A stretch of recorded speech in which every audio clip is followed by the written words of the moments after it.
আসসালামু আলাইকুম, cooking with me channel থেকে আপনাদেরকে স্বাগতম। আমি আজকে সরিষা পটলের রেসিপি নিয়ে এসেছি আপনাদের জন্য। আমি একটি বাটিতে পেঁয়াজ কাঁচামরিচ কুচি নিয়েছি, সামান্য পরিমাণে লবণ নিয়েছি, সামান্য পরিমাণে আদা দিয়েছি, রসুন দিয়েছি 2 চামচ 4 চামচের,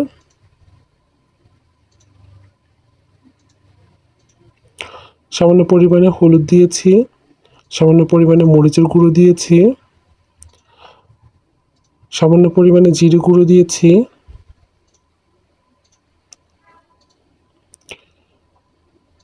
আমি এখানে সরিষাটা পাউডার করে রেখেছি, সেই সরিষার পাউডারটা দিচ্ছি।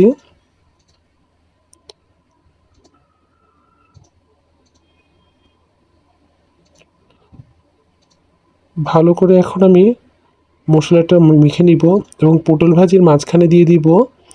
দিয়ে একটি পটল আরেকটি পটলের সাথে এভাবে লাগিয়ে আমি সুতো দিয়ে ভালো করে পেঁচিয়ে আটকে দিব। এভাবে করে আপনারা, আমি যেভাবে সাদা সুতো একটা নিয়ে এভাবে করে আমি পেঁচিয়ে এভাবে আটকিয়ে দিচ্ছি, এভাবে আপনারা করতে পারেন।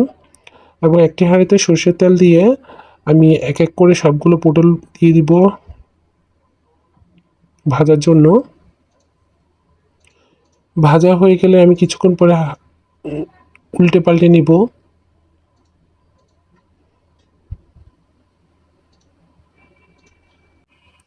এভাবে পরিবেশন করতে পারেন গরম গরম সরিষা পটল ভাজি। এবং কি এগুলো আপনারা যে কোনো অনুষ্ঠানে আপনারা পরিবেশন